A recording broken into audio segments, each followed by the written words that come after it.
లూకా రాసిన సువార్త 13వ అధ్యాయం 6 నుంచి 9 వచనాలు మనం చదువుకుందాం. మరియు ఆయన వారితో ఈ ఉపమానము చెప్పాను. ఒక మనుషుని ద్రాక్ష తోటలో అంజూరపు చెట్టు ఒకటి నాటబడి ఉండెను. అతడు దాని పండ్లు వెదక వచ్చినప్పుడు ఏమీ దొరకలేదు. గనుక అతడు, ఇదిగో 3 ఏండ్ల నుండి నేను ఈ అంజూరపు చెట్టున పండ్లు వెదకవచ్చుచున్నాను, కానీ ఏమీ దొరకలేదు. దీనిని నరికివేయుము, దీనివలన ఈ భూమియు ఏల వ్యర్థమైపోవాలని ద్రాక్ష తోట మాలితో చెప్పాను. అయితే వాడు, అయ్యా, నేను దాని చుట్టూ త్రవ్వి ఎరువు వేయుమటుకు ఈ సంవత్సరం కూడా ఉండనిమ్ము. అది ఫలించినా సరే, లేనిడల నరికించి వేయమని అతనితో చెప్పాను. ప్రభునందు ప్రియులారా, ఈ లేఖనాలు మనం అనేక సార్లు చదువుకున్న భావాలే. అయితే యేసుక్రీస్తు ప్రభులు వారు అనేక ఉపమానాలు మనకు రాయించాడు. ఈ లూకా రాసిన సువార్తలో ఉపమాన రీతిగా చాలా రాయించాడు. మత్తయి రాసిన సువార్తలో కూడా ఉపమానాలు మనకు కనబడతాయి. మార్కు రాసిన సువార్తలు కూడా ఉపమానాలు మనకు కనబడతాయి. అయితే మనం చదువుకున్న లేఖనాల్లో ఆయన మనుషుని ద్రాక్ష తోట అనే మాట రాయబడ్డాడు. ఒక మనుషునికి ద్రాక్ష తోటలో అంజూరపు చెట్టు ఒకటి నాటబడింది అని రాయించాడు. ఈ ద్రాక్ష తోట ఎవరో మనకు తెలుసు. యెషయా గ్రంథంలో మనం ఒక మాట చదువుకుందాం, ఒక మాట చూద్దాం. 5వ వచనంలో 5వ అధ్యాయంలో మనకు అక్కడ కనపడుతుంది. యెషయా గ్రంథము 5వ అధ్యాయంలో 7వ వచనంలో ఆ మాట మనకు కనపడుతుంది. ఇశ్రాయేలు వంశము సైన్యములకు అధిపతిగు యెహోవా ద్రాక్ష తోట, యూదా మనుషులు ఆయనకు ఇష్టమైన వనము అన్నాడు. అంటే ఇశ్రాయేలు వంశము సైన్యములకు అధిపతి యెహోవా యొక్క ద్రాక్ష తోటగా ఆయన ఏర్పాటు చేసుకున్నాడు. ఈ ఇశ్రాయేలు ప్రజలకు వాగ్దాన దేశం ఇచ్చాడు. ఆ ఇశ్రాయేలు ప్రజలను ఐగుప్తు దేశంలో నుండి ఆయన వారు పెట్టిన మొరను ఆలకించిన వాడు, వారు పెట్టిన ఆ కన్నీటిని ఆయన ఆలకించిన వాడు. వారి కొరకై వారి ప్రార్థన ఆలకించి ఆయన దిగి వచ్చాను అన్నాడు. నిర్గమకాండం 3వ అధ్యాయంలో ఆయన దిగి వచ్చిన దేవుడుగా ఉన్నాడు. అంటే తన బిడ్డల పట్ల ఆనాడు అబ్రహాము, ఇస్సాకు, యాకోబులకు ఇచ్చిన వాగ్దానాన్ని ఆయన నెరవేర్చడానికి ఇశ్రాయేలు పక్షాన ఆయన దిగి వచ్చినట్లుగా మనం చూస్తాం. ఆయన దిగి వచ్చి ఇశ్రాయేలు ప్రజలను ఐగుప్తు దేశం నుంచి నడిపించిన వాడుగా మనం చూస్తాం. అది మనకు నిర్గమకాండం అంతా మనకు తెలుసు. అక్కడ మోషేను ఏర్పాటు చేసి ఇశ్రాయేలు ప్రజలను అక్కడ ఐగుప్తు దేశం నుంచి వారిని నడిపించాడు. అందుకే కీర్తనాకారుడు అంటాడు, ఆషాబు కీర్తనలో 80వ కీర్తనలో ఒక మాట అంటాడు, చూడండి. 8వ వచనం, పేజీ నెంబర్ 495. నీవు ఐగుప్తులో నుండి ఒక ద్రాక్షావల్లిని తెచ్చితివి, అన్యజనులను వెళ్ళగొట్టి దాని నాటితివి, దానికి తగిన స్థలము సిద్ధపరిచితివి, దాని వేరు లోతుగా పారి అది దేశమంతటా వ్యాపించెను అని రాయబడింది. ఇక్కడ మనం ఆలోచన చేస్తే ఐగుప్తు దేశంలో నుండి ఇశ్రాయేలు ప్రజలను ఆయన ద్రాక్షావల్లిగా అక్కడ రాయబడిన మాట మనం చూస్తాం. అంటే ఇశ్రాయేలు ప్రజల పట్ల ఆయనకు ఎంత గొప్ప ప్రేమ ఉందో మనకు అర్థమవుతుంది. వారిని ఏం చేశాడు? అక్కడి నుంచి తీసుకొని వచ్చాడు. వారు ఆయన మీద సనిగిన, ఆయన మీద ఎన్నిసార్లు విరోధంగా ప్రవర్తించిన గ్రంథంలో రాయబడింది. ద్వితీయోపదేశకాండంలో మీరు 10 మార్లు నన్ను విసిగించారు అని. ఆయన 10 మార్లు విసిగించారు, అనేక సార్లు విసిగించారు. ద్వితీయోపదేశకాండంలో ఆ మాట కనబడుతుంది. అంతగా విసిగించినా కూడా వారినైతే ఐగుప్తు దేశం నుంచి కనాను దేశానికి నడిపించడానికి ఆయన వారికి పగలు మేఘస్తంభంగా రాత్రి అగ్నిస్తంభంగా ఉండి వారిని క్షేమంగా అక్కడ ఆ కనాను దేశానికి నడిపించినట్లు మనం చూస్తాం. అయితే ఇక్కడన్న మాట, నీవు ఐగుప్తులో నుండి ఒక ద్రాక్షావల్లిని తెచ్చితివి, అన్యజనులను వెళ్ళగొట్టి దాని నాటితివి, దానికి తగిన స్థలము సిద్ధపరిచితివి, దాని వేరు లోతుగా పారి అది దేశమంతటా వ్యాపించును అన్నాడు. అంటే ద్రాక్షావల్లిగా ఇశ్రాయేలు ప్రజలను చూస్తూ ఉన్నాం. ఆ ఇశ్రాయేలు ప్రజలు ఎంతగా ఆయన ప్రేమించాడో అందును బట్టి ఇదే అధ్యాయములో మనం చూడగలం. చూడండి, 5వ అధ్యాయంలో యెషయా గ్రంథంలో 5వ అధ్యాయం 1వ వచనం నుంచి మనం కొన్ని వచనాలు మనం చదువుకుంటే, నా ప్రియుని గూర్చి పాడెదను వినుడి, అతని ద్రాక్ష తోటను బట్టి నాకు ఇష్టడైన వాని గూర్చి పాడెదను వినుడి. సత్తువ భూమి గల కొండ మీద నా ప్రియునికి ఒక ద్రాక్ష తోట ఉండెను. ఆయన దానిని బాగుగా త్రవ్వి రాళ్లను వేరి అందులో శ్రేష్టమైన ద్రాక్ష తీగలను నాటించెను. దాని మధ్యను బురుజు ఒకటి వేయించి ద్రాక్ష తొట్టిని తొలిపించెను. ద్రాక్ష పండ్లు ఫలింపవలెనని వెదురు చూచుచుండెను గాని అది కారు ద్రాక్షలు కాసెను అన్నాడు. అది కారు ద్రాక్షలు కాసెను. చూడండి ప్రియులారా, ఇశ్రాయేలు ప్రజల మీద ఎంతగా ఆయన ఇష్టపడుతున్నాడో, ఆయన ఎంతగా ఆ ఇశ్రాయేలు ప్రజలను ప్రేమిస్తున్నాడో. ఆ సత్తువ భూమి గల కొండ మీద నా ప్రియునికి ఒక ద్రాక్ష తోట ఉండెను. ఆయన దానిని బాగుగా త్రవ్వాడంట, రాళ్లను వేరాడంట, అందులో శ్రేష్టమైన ద్రాక్ష తీగలను నాటించాడు. అక్కడ బురుజు ఒకటి కట్టించాడు, ద్రాక్ష తొట్టిని ఒకటి తొలిపించాడు. ద్రాక్ష పండ్లు ఫలింపాలని వెదురు చూస్తున్నాడు, కానీ అవి కారు ద్రాక్షలు కాస్తున్నాయని ఆయన యెషయా ప్రవక్త ద్వారా రాయించాడు. అంటే కారు ద్రాక్షలు కాయడం అంటే దేవునికి విరోధముగా ప్రవర్తిస్తూ ఉన్నారు.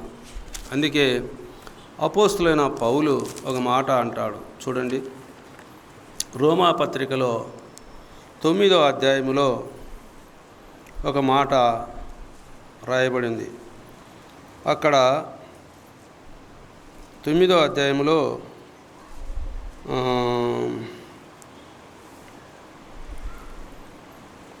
31వ వచనం మధ్యలో మనం చూస్తే, అయితే ఇశ్రాయేలు నీతి కారణమైన నియమమును వెంటాడినను ఆ నియమమును అందుకొనలేదు. వారెందుకు అందుకొనలేదు? వారు విశ్వాస మూలముగా కాక క్రియల మూలముగానైనట్లు దానిని వెంటాడిరి. విశ్వాస మూలముగా దేవుణ్ణి ఎమ్మడించిన వాడు అబ్రహాం, మొట్టమొదటి వాడు. అందుకు ఆయన ఆశీర్వదింపబడ్డాడు. ఇశ్రాయేలు ప్రజలు అబ్రహాము సంతానం, అంటే దేవుని నమ్మిన పిల్లలు.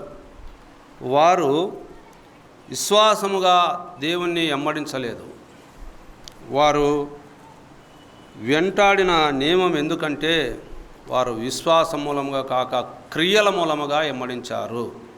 అంటే దేవుని సన్నిధికి విశ్వాసంతో రావాలి. ఇప్పుడే ఆరాధనలో మనకు ఆ వాక్యం కూడా మనకు అందింది. విశ్వాసం లేకుండా దేవునికి ఇష్టడై ఉండట అది అసాధ్యం. పరిశుద్ధత లేకుండా దేవుని చూచుట అది అసాధ్యం. హెబ్రీయులకు రాసిన పత్రికలోనే ఆ 2 మాటలు 11వ అధ్యాయంలో 12వ అధ్యాయంలో రాయబడ్డాయి. దేవునికి ఇష్టడై జీవించాలంటే విశ్వాసం కావాలి. పరిశుద్ధత లేకుండా దేవుని చూడలేరు. పరిశుద్ధతయే ఎన్నటికి అనుకూలమని 93వ కీర్తన 5వ చరణంలో రాయబడి ఉంది. దేవుని సన్నిధానం పరిశుద్ధమైనది, అది పవిత్రమైనది. దేవుని సన్నిధానములో మనము నివసించాలి, ఫలించాలి అంటే మొట్టమొదట విశ్వాసం కావాలి. విశ్వాసం ఉంటే దేవుణ్ణి అమ్మడిస్తారు. విశ్వాసం కలిగినప్పుడు దేవునికి ఇష్టడై ఉంటాడు. విశ్వాసం కలిగినప్పుడు పరిశుద్ధతను ధరించుకుంటాడు. ఆ పరిశుద్ధతతో దేవుని చూడగలడు.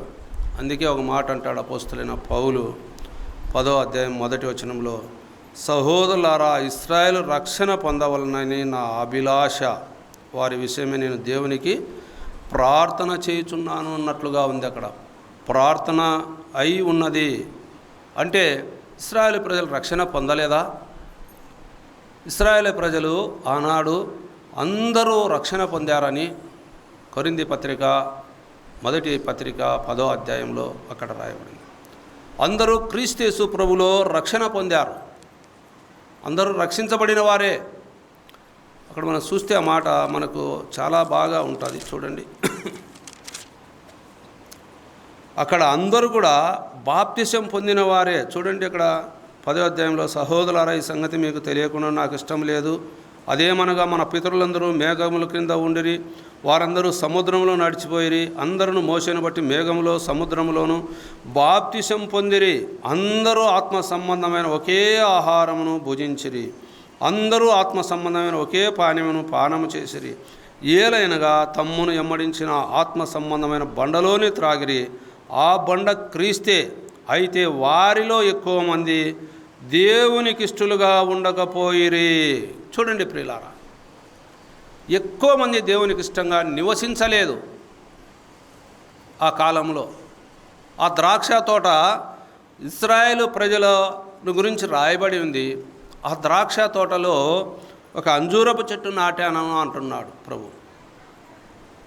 అంజూరపు చెట్టు నాటినది ఎప్పుడు? మనం ఆలోచన చేయాలి ప్రియులారా. ద్రాక్ష తోట ఇశ్రాయేలు ప్రజలు, అంజూరపు చెట్టు దేనికి సాదృశ్యంగా ఉంది? చూడండి ప్రియులారా, అన్య జనాంగానికి సాదృశ్యంగా ఉన్నట్లు మనం చూస్తాం. ద్రాక్ష చెట్టు, ఆ ద్రాక్ష తోట ఇశ్రాయేలు ప్రజలైతే అంజూరపు చెట్టు అన్య జనాంగంలో నుంచి ఒక పాపికి సంబంధించినదిగా ఉంది. వారేమి అందరూ బాప్తిసం పొందారు. అయినా అపోస్తులైన పౌలు ఏం చెప్తున్నాడు? సహోదరులారా, అందరూ రక్షణ పొందాలనేదే, ఇశ్రాయేల్ అందరూ రక్షణ పొందాలని ఆయనకు అభిలాష అంట. నా హృదయాభిలాష అంటే రక్షణ పొందినట్ట మనం ఊహించుకోవాలి. ఆనాడు ఇశ్రాయేలు ప్రజలైతేమి, ఈనాడు మనమైతేమి, మనలో రక్షణ కార్యము ఉందా? రక్షణ కార్యం ఉంటే విశ్వాసములో ఉన్నామా? విశ్వాసములో మనం ఉంటే దేవుని సన్నిధిని మనం పరిశుద్ధత ధరించుకుంటున్నామా? దేవుణ్ణి వెంబడిస్తున్నామా? ఫలాలు ఫలిస్తున్నామా? ఆనాడు ఆ ఇశ్రాయేలు ప్రజల గురించి రాయించిన మాట మనం ఆలోచన చేస్తే, వారు బాప్తిసం పొందినవారు, వారు రక్షించబడినవారు, వారు దేవుని ఆత్మలో పాలుపంపులు పొందినవారు. అంత గొప్ప భాగ్యము ఇశ్రాయేలు కలిగిన భాగ్యము లోకంలో ఎవ్వరికీ లేదు. అందుకే అన్నాడు అపోస్తలుడైన పౌలు ఎఫెసీయులకు రాసిన పత్రికలో, మీ అపరాధముల చేత మీరు పాపముల చేత చచ్చి ఉన్నారు. 2వ అధ్యాయం 1వ వచనములు, 11, 12 వచనాల్లో ఏమంటాడు? మీరు దేవునికి దూరస్తులు, దేవుని వెరుగని వారు, అన్య జనాంగములో ఉన్నవారు. అక్కడ చూద్దాం మాట, మనం చూద్దాం. నోటి మాటతో కన్నా వాక్యం చదువుకుంటే మనకు మంచిది. చూడండి 11వ వచనం, కాబట్టి మునుపు శరీర విషయంలో అన్యజనులై ఉండి శరీరమందు చేతితో చేయబడిన సున్నతి గలవారు అనబడిన వారి చేత సున్నతి లేనివారనబడిన మీరు ఆ కాలమందు ఇశ్రాయేలుతో సహపౌరులు కాక పరదేశులను, వాగ్దాన నిబంధనలు లేని పరజనులను, నిరీక్షణ లేనివారును, లోకమందు దేవుడు లేనివారునై ఉండి క్రీస్తుకు దూరస్తులై ఉంటిరని మీరు జ్ఞాపకం చేసుకునడి. మనం క్రీస్తుకు దూరస్తులం. ఇశ్రాయేలు ప్రజలు ఆయనకు సమీపస్తులు, ఆయన ఏర్పాటు చేసుకున్న జనాంగం, ఆయన రక్షించుకున్న ప్రజలు వారు, ఆయన నాటుకున్న ఒక ద్రాక్ష తోట. అయితే మనమెవరం? అన్య జనాంగం. మునుపు వాయుమండల సంబంధమైన అధిపతి కింద నివసించే వారం అన్నాడు. 2వ అధ్యాయం 3వ వచనంలో మాట మనకు కనబడుతుంది. 2వ వచనంలో, మీరు వాటిని చేయిచు వాయుమండల సంబంధమైన అధిపతిని అనగా అవిధేయులైన వారిని ఇప్పుడు ప్రేరేపించు శక్తికి అధిపతిని అనుసరించి ఈ ప్రపంచ ధర్మం చొప్పున మీరు నడుచుకున్నవారు అంటాడు. ఒకప్పుడు మన స్థితి అది. మనల్ని దూరస్తులము, దేవునికి సమీపస్తులము కాదు. ఇశ్రాయేలు ప్రజలు, ఆయన ఏర్పాటు చేసుకున్న జనాంగము, ఆయన ద్వారా నిర్ణయించబడిన ప్రజలు, ఆయన అబ్రహామును ఏర్పాటు చేసుకొని ఆయనకిచ్చిన వాగ్దానం వారు, వాగ్దాన ప్రజలు వారు. అయితే ఆయన వాగ్దాన ప్రజలైతే మనం నిరీక్షణ లేనివారం, అన్య జనాంగంలో ఉన్నవారం, మనము శరీరమందు సున్నతి లేనివారం, ఇశ్రాయేలుతో సహపౌరులం కానివారం, పరదేశులం, వాగ్దాన నిబంధనలు లేనివారం. అయినా మునుపు దూరస్తులైన మీరు ఇప్పుడు క్రీస్తు యేసునందు క్రీస్తు రక్తములన సమీపస్తులై ఉన్నారు. చూడండి ప్రియులారా, మనము క్రీస్తునందు విశ్వాసం చుడు ద్వారా, ఆయన రక్షణ గుర్చిన సువార్త వినుట ద్వారా మనం ఆత్మరక్షణ పొందాము. యేసుక్రీస్తు ప్రభు కృపాకాలంలో వారు క్రీస్తుకు పూర్వములో ఉన్నవారు, క్రీస్తు శకములో మన ప్రభువుల వారిని బట్టి మనకు దేవునికి సమీపస్తులుగా చేశారు. ఆ సృష్టికర్తను మనకు దేవుడుగా ఆయన తన్ను తాను, అందుకే అంటాడు కదా కీర్తనాకారుడు, యెహోవా దేవుడుగా గల జనులు ధనులు, ఆయన తనకు స్వాస్థ్యముగా ఏర్పాటు చేసుకున్న జనులు ధనులు. యెహోవా దేవుడుగా కలిగిన జనులు ఇశ్రాయేలు ప్రజలు, ఆయనకు స్వాస్థ్యముగా మనల్ని ఏర్పాటు చేసుకున్నాడు కాబట్టి మనము ధన్యులం. మునుపు దూరస్తులం, మనల్ని స్వాస్థ్యముగా ఆయన నిర్ణయించుకున్నాడు. ఆయన నిర్ణయించుకొని ఆయన సన్నిధిలో మనల్ని నాటుకున్నాడు. ఇశ్రాయేలు ప్రజలతో సహపౌరులుగా చేశాడు. వాగ్దానం లేని మనకు వాగ్దానం ఇచ్చాడు. మనకు పరలోక భాగ్యాన్ని ఇచ్చాడు. ఆయన క్రీస్తు ప్రేమ చేత క్రీస్తు యేసు ప్రభునందు ఆ పరలోకమందు ఆయనతో కూడా మనల్ని కూర్చుండబెట్టుకున్నాడని 7వ వచనంలో, ఆ ఎఫెసీయులకు రాసిన పత్రికలో మనకు 7వ వచనం, 2వ అధ్యాయం 7వ వచనంలో అక్కడే ఉంది. మనల్ని ఎక్కడ కూర్చుండబెట్టుకున్నాడు? క్రీస్తు యేసు ప్రభునందు తన మహాప్రేమ చేత మనల్ని బ్రతికించుకొని కూర్చుండబెట్టుకున్నాడు. అంటే ఆ కూర్చుండబెట్టుకున్న ప్రభు మాట్లాడుతున్న మాటలు మనం వింటూ ఉన్నాం. అందుకే ఆ ద్రాక్ష తోటలో అంజూరపు చెట్టు ఒకటి నాటబడి ఉంది. అతడు దాని పండ్లు వెదక వచ్చినప్పుడు ఏమీ దొరకలేదు. ప్రియులారా, దేవుడు ఎదుగుతూ ఉన్నాడు నీలో నాలో.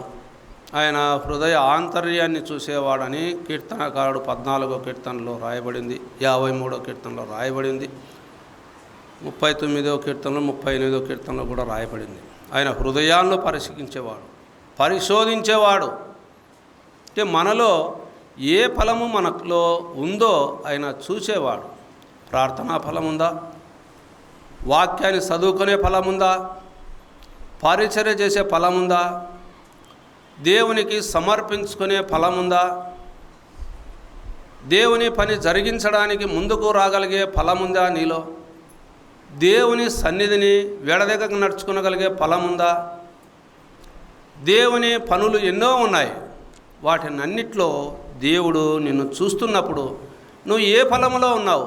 ఒక పాపికి రక్షణ సువార్త చెప్పి ఆ పాపికి మారుమనసు కలిగించాలనే ఒక ఆశ మనలో ఉందా?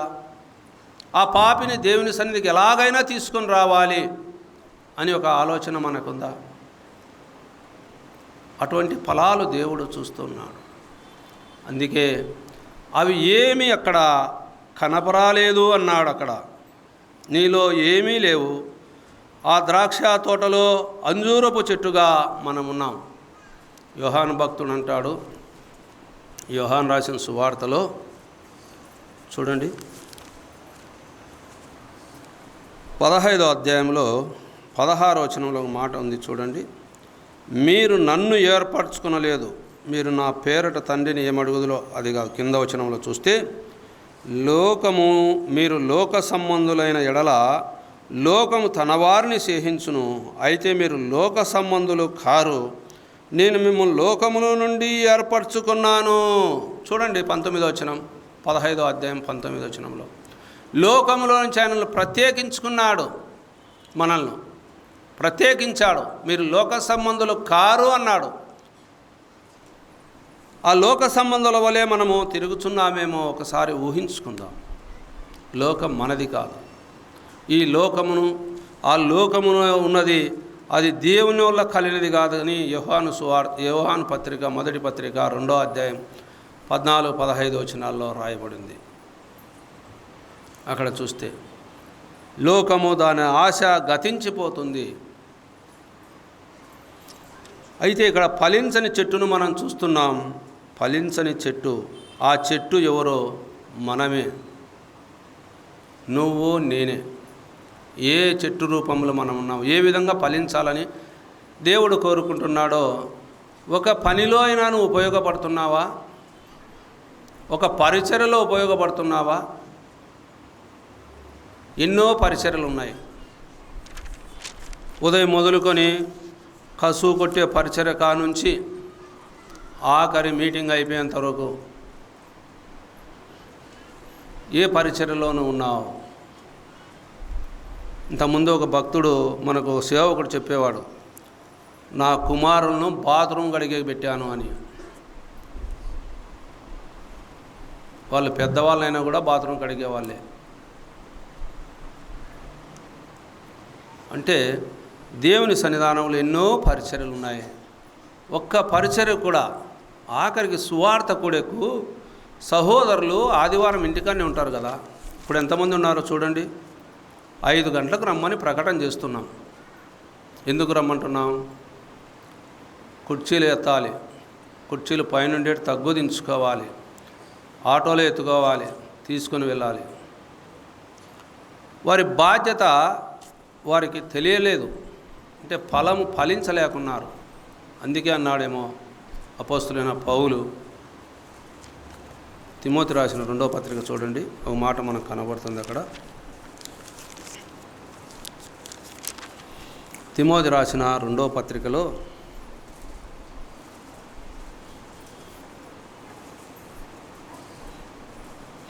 అయితే మొదటి నుంచి చదవాలా? అయినా చదువుకుందాం. అది చదివితే మనకన్నారంత మనసుకు తగులుతుందేమో. అంత్యదినములో అపాయకరమైన కాలములు వచ్చునని తెలుసుకొనుము.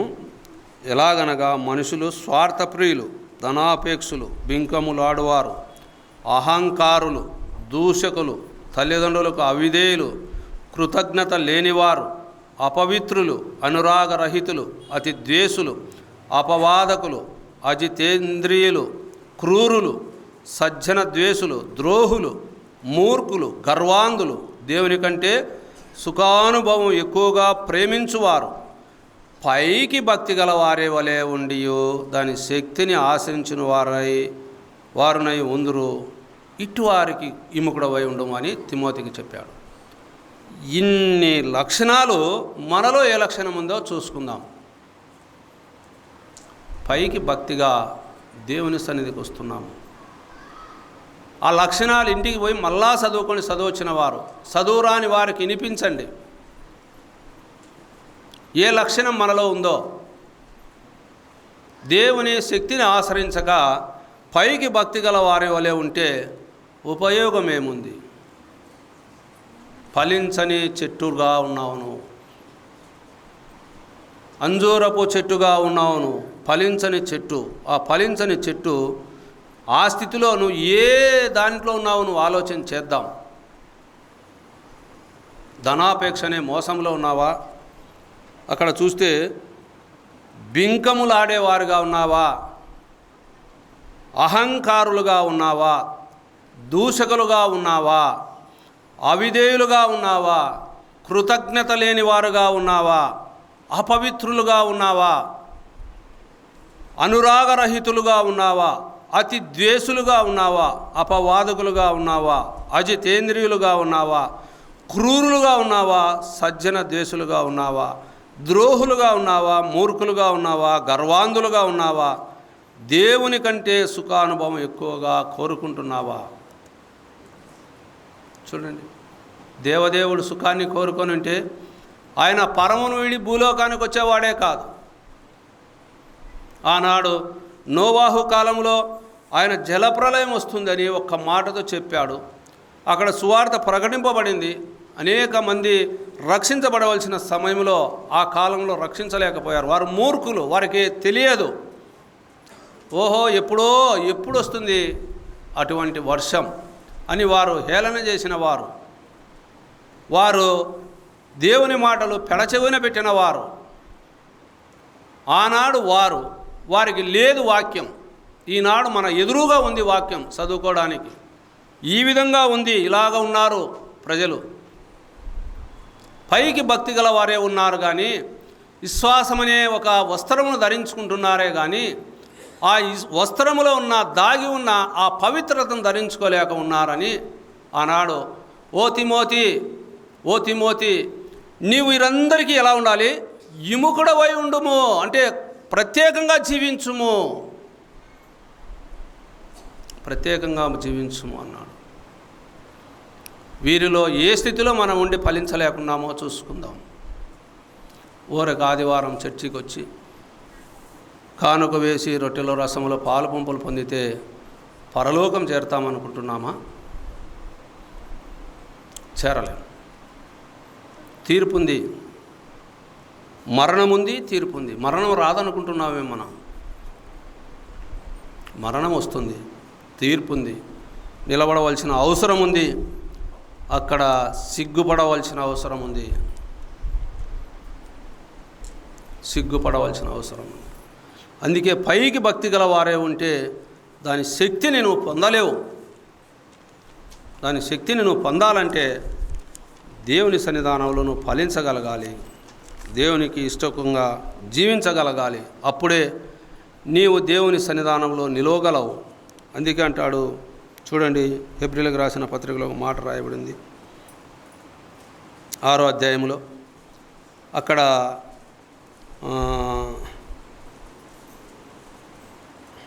తప్పిపోయిన జీవితాన్ని బట్టి చెప్పగా 4వ వచనం నుంచి మనకు 6 వచనాల వరకు తప్పిపోయిన జీవితాన్ని బట్టి చెప్పినప్పుడు 7వ వచనం నుంచి ఒక మాట అంటాడు చూడండి. ఎట్లనగా భూమి తన మీద తరచుగా కురియు వర్షమును త్రాగి ఎవరి కొరకు వ్యవసాయము చేయబడునో వారికి అనుకూలమైన పైరులను ఫలించుచు దేవుని ఆశీర్వాదము పొందును. అయితే ముళ్ళ తుప్పలను గచ్చ తీగలను దాని మీద పెరిగిన ఎడల అది పనికిరాని దాన్ని విసర్జింపబడి శాపము తగినదగును, తుదకది కాల్చివేయబడును అని ఉంది. దేవుని వాక్యము అది వర్షముగా ఈ భూలోకానికి దేవుని మాట ఎలా వస్తుందో యెషయా గ్రంథం 58వ అధ్యాయంలో చదువుకోండి, ఆ మాట కనబడుతుంది. అది పంట వేసిన వారికి అది ఫలితముగా ఉండేది. మీ తలంపులు వేరు, నా తలంపులు వేరు అంటూ చెప్తూ అక్కడ వచ్చాడు. ఆ తలంపులే దేవుని తలంపులు ఎలా ఉంటాయంటే వర్షం భూమి మీద కురిసి అది తిరిగి పైకి వెళ్ళలేదు. వెళుతుందా వర్షం? వెళ్ళలేదు. వారికి ఆ కురి వర్షం త్రాగి ఎవరి కొరకు వ్యవసాయం చేయబడిన వారికి అనుకూలమైన పైరులు ఫలించాలి. రైతుకు అనుకూలమైన పైరులు ఫలించకపోతే అక్కడ గచ్చ పొదలు తీగలు ఫలిస్తే ఆ కుటుంబం పరిస్థితి ఎలా ఉంటుంది? రైతు పరిస్థితి ఆలోచన చేయండి. ఒక రైతు ఒక కుటుంబం గురించి ఆలోచన చేయండి. అక్కడ ఎంతో కష్టపడి ఎంతో ఖర్చు పెట్టి రైతు విత్తనం వేస్తున్నాడు. పరలోకం నుంచి దేవుని వర్షం కురవబడుతుంది. ఆ వర్షం కురిసినప్పుడు ఆ రైతుకు మంచి ఫలాలు ఫలించకపోతే రైతు ఆ గచ్చ పొదలను, ఆ తీగలను, ఆ ముళ్ళ తీగలను చూసి ఆయన ఏం చేస్తాడు? ఒక రైతులు ఉన్నారు కదా కళ్యారా, అందరూ రైతులు, వీళ్ళంతా పల్లెలంతా రైతులే. అంతేకాదు టౌన్ వాళ్ళు కూడా రైతులు ఉన్నారు. ఆ గచ్చ పొదలను తీగలు ఏం చేస్తారు? పెరిగి కాల్చివేస్తారు. పంట ఫలించకపోతే నష్టం ఎవరికి? నీకే. అంటే దేవుని మనం ఎరిగి కూడా మనము పంట ఫలించకపోతే నష్టము ఎక్కడ ఉంటుంది? దేవుని సంఘములో ఉంటుంది. అది గ్రహించాల. దేవుని సంఘానికి నష్టం అది. నీవు సంఘములో ఒక అంజూరపు చెట్టుగా నాటబడిన నీవు అక్కడ హెబ్రీయులకు రాసిన పత్రికలో, తిమోతి రాసిన పత్రికలో ఆయన రాయబడిన మాటలు, ఆ మాటల్లో ఏది నీలో ఉందో దానిని బట్టి పక్కవారిని సెరపడానికి అది అవకాశం ఇస్తుంది. ఆ మాట పక్కవాడు దైవభక్తిలోంచి తొలగిపోవడానికి అవకాశం ఉంది. ఫలం పండకుండా పోవడానికి కారణము నువ్వే. ఎవరైతే వాటిలో ఉన్నారో వారే. ఆ పక్కన వారు ఫలించడానికి వారేమో ఇష్టపడుతూ ఉంటారు. అయితే మన క్రియలను బట్టి, మన ప్రవర్తనను బట్టి వారు నశించడానికి అవకాశం ఉంది. నీలో గచ్చపొదలున్నాయి, ముళ్ళ తుప్పలున్నాయి. అవన్నీ ఉంటే వాటిని తొలగించుకుంటే మంచి ఫలం పండిస్తున్నాం. పండుతుంది కూడా సంఘములో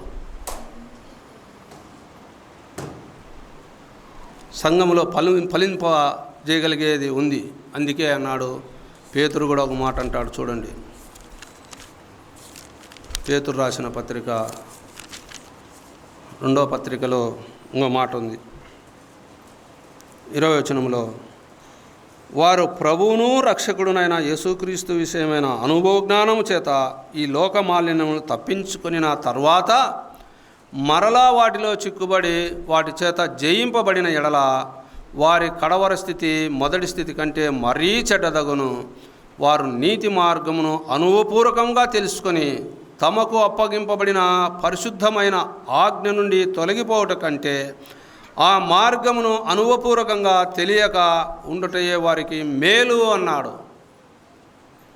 చూడండి ప్రియులరా, వాక్యం చెప్పే మనం, చదివే మనం, బోధించే మనం, నడిపించే మనం తప్పిపోయిన జీవితాల్లో ఉంటే ఆ మార్గాన్ని ముందు దేవుడు ఏం చెప్పాడు అక్కడ మనం చూస్తే, ఆ రక్షకుని విషయమై అనుభవజ్ఞానం చేత ఈ లోక మాలిన్యాలన్నీ తప్పించుకున్నాం. మొట్టమొదటిగా తప్పించుకున్నాం. తర్వాత మరిలా వాటిలో చిక్కుబడితే వాటి చేత జయింపబడిన ఎడల వారి కడవరి స్థితి మొదటి స్థితి కంటే మరీ చెడ్డదవుతుంది అని. ఈ చెడ్డ స్థితి మనలో ఉన్నప్పుడు అక్కడ రాయబడింది. అందుకే వారు నీతి మార్గమును అనుభవపూర్వకంగా, నీతి మార్గం అంటే యేసుక్రీస్తు ప్రభులు వారు నీతిమంతుడు, ఆయనే కదా. ఆయన మార్గాన్ని మనం అనుభవపూర్వకంగా తెలుసుకొని తమకు అప్పగింపబడిన పరిశుద్ధమైన ఆజ్ఞ నుండి తొలగిపోవుట కంటే, ఆ ఆజ్ఞ నుండి తొలగిపోవుట కంటే మా మార్గమును అనుభవపూర్వకంగా తెలియకుండాటే వారికి మేలు అన్నాడు. అక్కడ కుక్క గురించి రాయించాడు. కుక్క తన వాంతిని తిరిగినట్టుగా, కడుగబడిన పంది బురదలో దొల్లునట్లుగా, దొల్లుటకు మళ్ళినట్లుగా అను నిజమైన సామెత చొప్పున వీరికి సంభవించును అన్నాడు. కుక్క ఏం చేస్తుంది? వాంతికి చేసుకొని తింటుంది. పంది ఏం చేస్తుంది? బురదలో పడుతుంది, మళ్ళా లేస్తుంది, మళ్ళా బురదలోనే పడుతుంది. అంటే చూడండి, కుక్కతో పందితో మనల్ని పోల్చాడంటే దేవుడు పాపానికి ఎంత చెడ్డ పేర్లు పెట్టాడో దేవుడు చూడండి.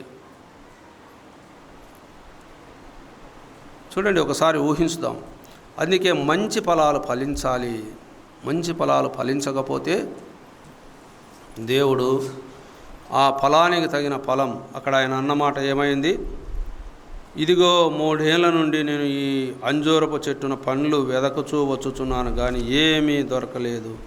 దీనిని నరికివేయుము, దీనివలన ఈ భూమి వ్యర్థమైపోవాలన్న ద్రాక్ష తోటమాలితో చెప్పాను. భూమి వ్యర్థమైపోతుంది. దేవుని సన్నిధానంలో ఫలించలేని వారు ఎంతోమంది ఉన్నారు. దేవునికి అశ్రద్ధగా నడుచుకునే వారు ఎంతోమంది ఉన్నారు. దేవునికి అవిధేయులుగా నడుచుకునే వారు ఎంతోమంది ఉన్నారు. దేవుని శక్తిని గ్రహించక చాలామంది నడుచుకుంటున్నారు.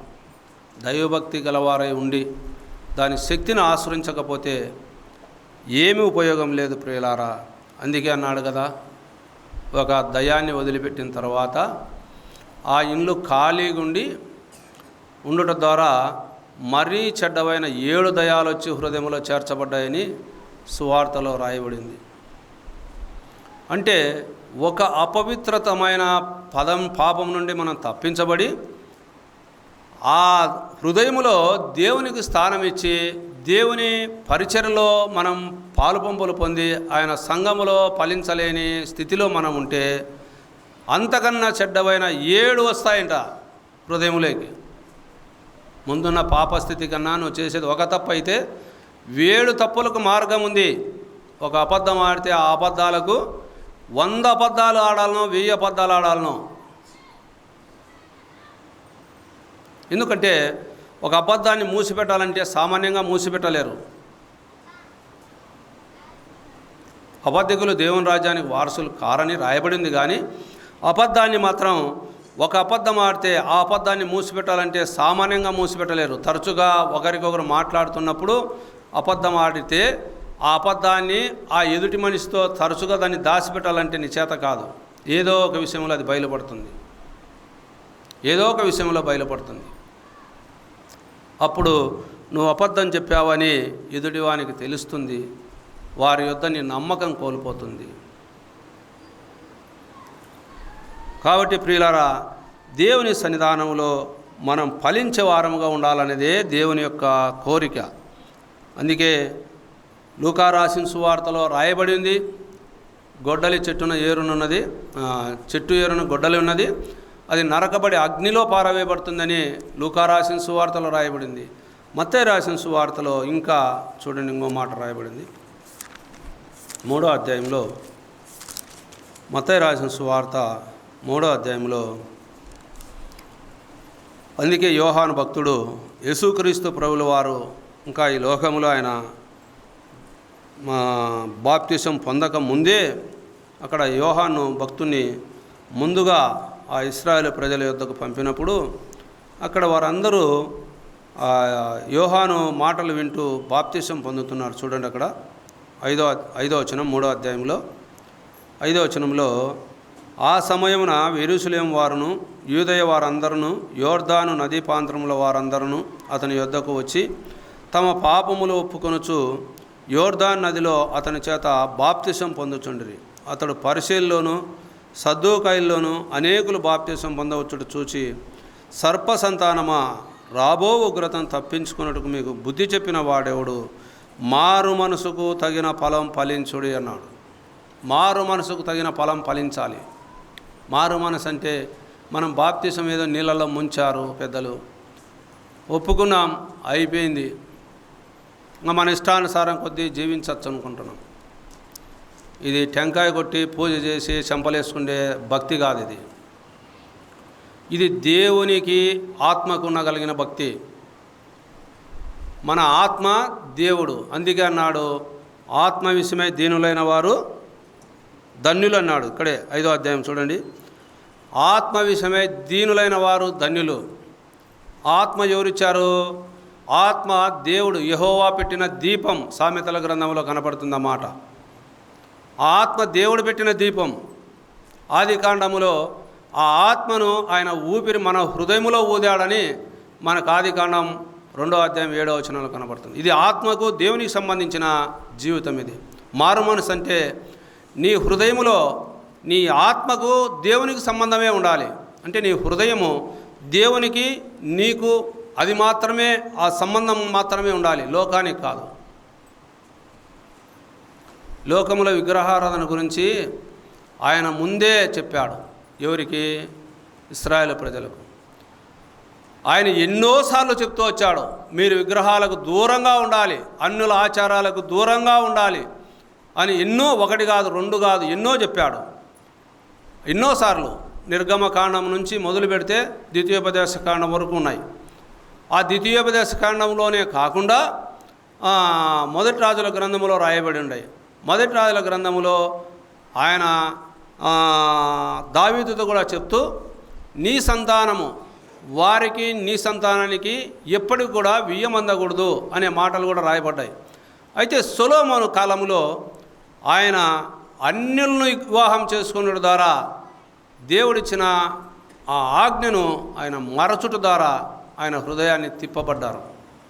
అంటే అన్యులకు స్థానం ఇస్తే, అన్యులతో సవాసం చేస్తే ఎలా ఉంటుందంటే జీవితము లోకానికి మనం వెళ్ళిపోవాల్సి వస్తుంది, లోక ఆచారాలకు వెళ్ళిపోవాల్సి వస్తుంది. లోకము, లోక ఆచారాలు అవి మనకు సంబంధించినవి కాదు. అందుకే అపోస్తలుడైన పౌలు అంటాడు కదా, విశ్వాసులకు అవిశ్వాసులతో జోడెక్కడిది. అక్కడ కొరింథీయులకు రాసిన పత్రికలో రాయబడింది 6వ అధ్యాయంలో. మీరు అక్కడ అన్నమాట ఇంకో మాట ఉంది అక్కడ చూస్తే,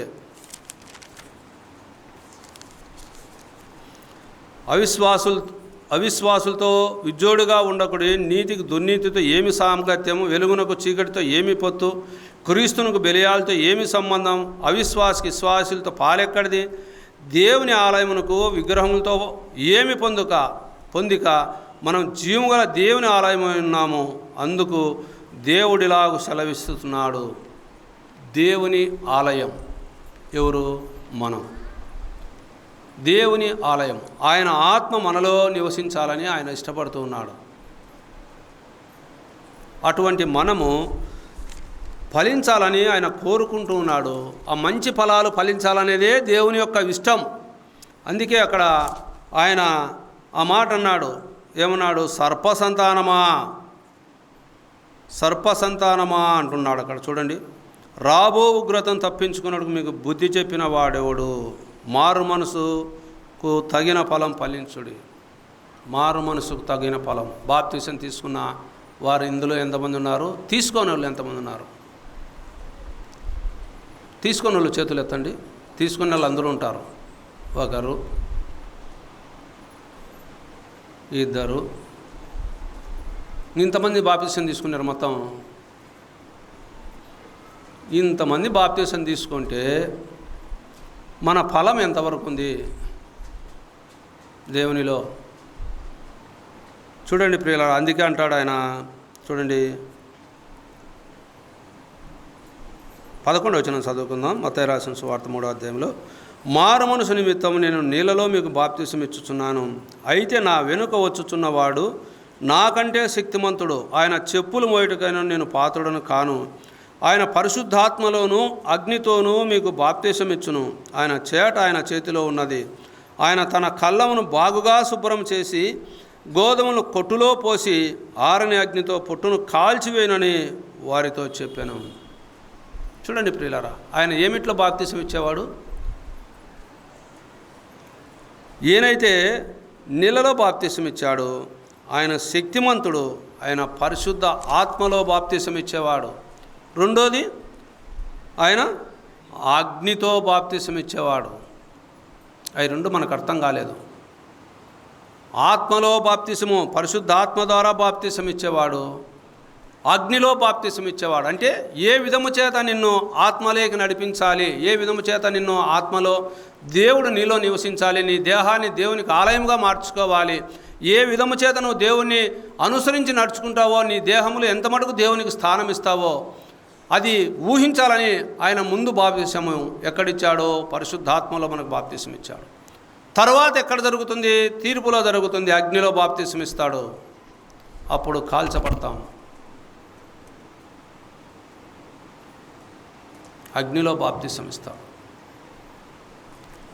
అందుకే ఆయన అన్నమాట, ఒక మాట ఉంది మనకు సువార్తల్లోనే, దేహమును చంపు వారికి భయపడద్దు, ఆత్మను దేహముతో కూడా అగ్నిలో వేయబడే వారికి భయపడుడి అనే మాట ఉంది, రాయబడింది. మనం చూస్తే ఈ దేహాన్ని చంపే వారికి మీరు భయపడవద్దు, ఆత్మను దేహమును రెండింటిని అగ్నిలో పడవేస్తాడు. అంటే తీర్పులో ఎక్కడ ఉంటాం మనం?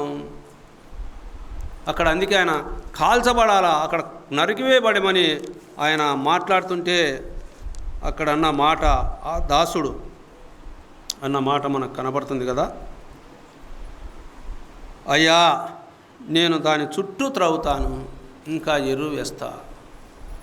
అక్కడ ఎరువు వేయమటుకు ఈ సంవత్సరం కూడా ఉండనేమో అని ఎవరు అడ్డపడుతున్నారు?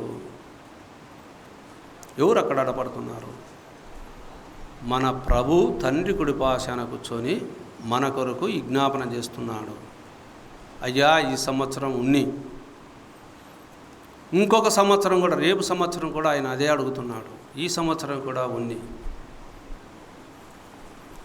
యుగ సమాప్తి వరకు నేను మీకు తోడుగా ఉంటానన్నాడే. ఆయన రక్షించుకున్నాడే, పేరు పెట్టుకొని పిలుచుకొని. యుగ సమాప్తి వరకు ఆయన ఇంకా మన కోసం ప్రార్థన చేస్తున్నాడు. ఇంకా నువ్వు మారు మనసుకు తగిన ఫలం ఫలించకుంటే ఆయన ఇంకా నీ కోసం అయ్యా, ఈ సంవత్సరం కూడా చూద్దాం, ఈ సంవత్సరం తొగుదాం, వాక్యాన్ని ప్రకటిద్దాం, నీరు అనే వాక్యం వారికి కడదాం, ఎరువు అనే వాక్యం వారికి వేద్దాం, బలమైన ఆహారం వారికి ఇద్దాం. అందుకే అపోస్తలుడైన పౌలు అంటాడు కదా, మీరు బలమైన ఆహారం తినవలసిన వారే, అయితే ఇంకా మీరు పాలు త్రాగుతున్నారంటే మీలో ఏమీ లేదు, వాక్యము లేదు. అక్కడ కొరింథీ రాసిన పత్రికలో రాయబడిన మాట అదే.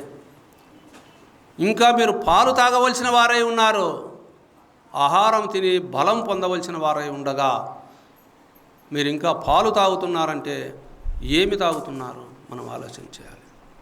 పాలే తాగుతున్నామా? ఇంకా వాక్యాన్ని వినే ఆలోచనలోనే ఉన్నామా? సరిదిద్దుకునే ఆలోచనలో లేమా? వాక్యాన్ని భుజించగలిగే ఆహారంలో లేమా? గత సారు ద్వారా 2-3 వారాలు వాక్యం విన్నాం యెహెజ్కేలు గ్రంథంలో. ఈ గ్రంథాన్ని తీసుకొని భుజించమంటే ఆయన భుజించాడు, శక్తి పొందాడు, బలం పొందాడు. వాక్యాన్ని చదివే ఆలోచన ఉండాలి, వాక్యాన్ని చదవగలిగి అర్థం చేసుకోగలిగే ఆలోచన ఉండాలి. ఎప్పుడు చూసినా ఊరికి ఏదో దేవుని సన్నిధికి రావడము, ఆరాధనలో పాలు పంపులు పొందడము, కానుకలు వేయడం. నువ్వు కానుకలు వేయడం ద్వారా నువ్వు ఆశీర్వదింపబడవు. దేవుని సన్నిధికి వచ్చి రొట్టె రసములో పాలు పంపులు పొందడం ద్వారా నువ్వు ఆశీర్వదింపబడవు. దేవునికి ఇచ్చే స్థానం, నీ ఫలం నిన్ను ఆశీర్వదిస్తుంది, నీ ఫలమే నిన్ను ఆశీర్వదిస్తుంది. మత్తయి రాసిన సువార్తల మాట మనకు కనబడుతుంది, చూడండి. మత్తయి రాసిన సువార్త 5వ అధ్యాయం అనుకుంటా, 5వ అధ్యాయంలోనే చూడండి. 5వ అధ్యాయము మత్తయి రాసిన సువార్త 7వ అధ్యాయం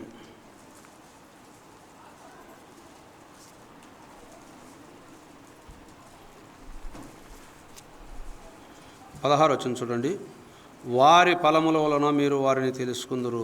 ముళ్ళ పొదల్లో ద్రాక్ష పళ్ళైనను పల్లేరు చెట్లను అంజూరపు పళ్ళైనను కోయుదురా? అలాగునే ప్రతి మంచి చెట్టు మంచి ఫలములు ఫలించును, పనికి మాలిన చెట్టు కాని ఫలములు ఫలించును. మంచి చెట్టు కాని ఫలములు ఫలింపనేరదు, పనికి మాలిన చెట్టు మంచి ఫలములు ఫలింపనేరదు. మంచి ఫలములు ఫలింపని ప్రతి చెట్టు నరకబడి అగ్నిలో వేయబడును. కాబట్టి మీరు వారి ఫలముల వలన వారిని తెలుసుకొందురు. ఇంకా మనం దీవించబడక ఉన్నామంటే కారణం మనలోనే ఉంది. దేవుని పిల్లలు తలగా ఉంటారని దేవుడు వాగ్దానం ఇచ్చాడు. ఆయన పిల్లలు పైవారిగా ఉంటాడని దేవుడు వాగ్దానం ఇచ్చాడు. అబ్రహాము దేవుని నమ్మాడు, అది అతనికి నీతిగా ఎంచబడింది.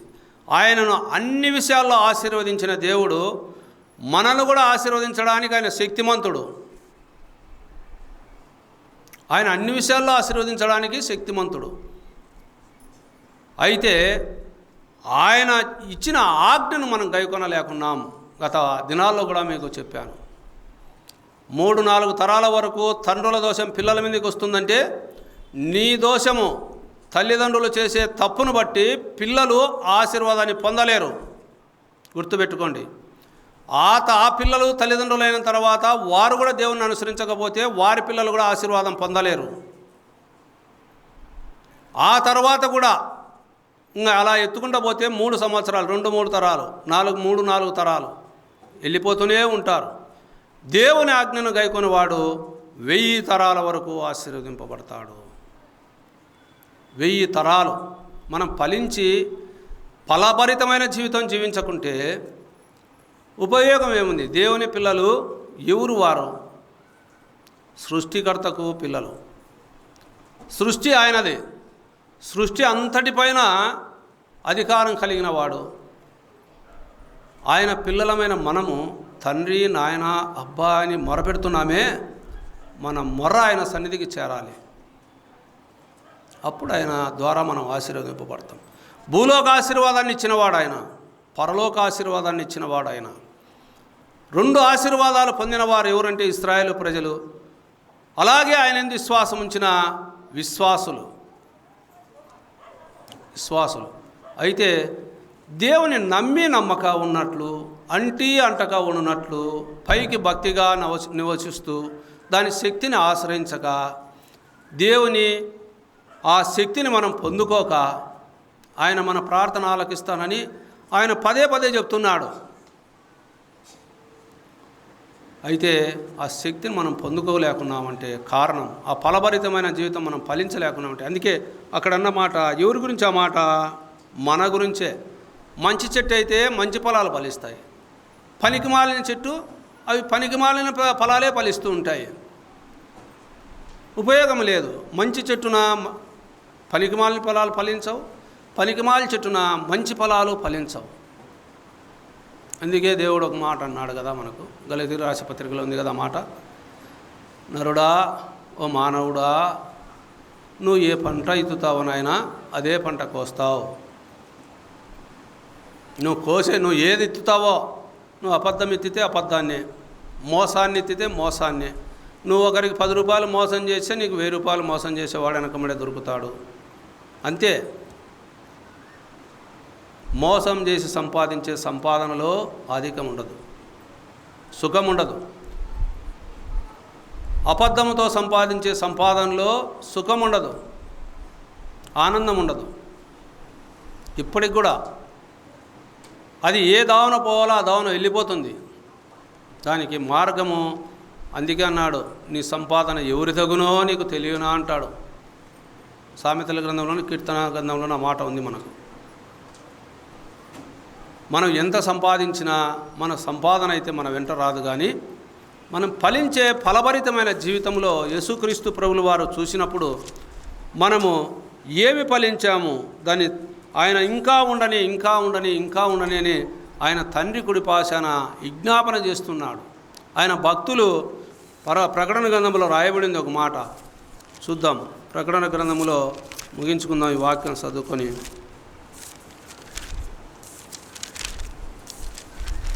ఒక మాట రాయబడింది చూడండి, 6వ అధ్యాయంలో 9వ వచనములో, ఆయన 5వ ముద్రను ఇప్పినప్పుడు దేవుని వాక్యం నిమిత్తమును తామిచ్చిన సాక్ష్యం నిమిత్తమును వధింపబడిన వారి ఆత్మలను బలిపీఠము కింద చూచితిని.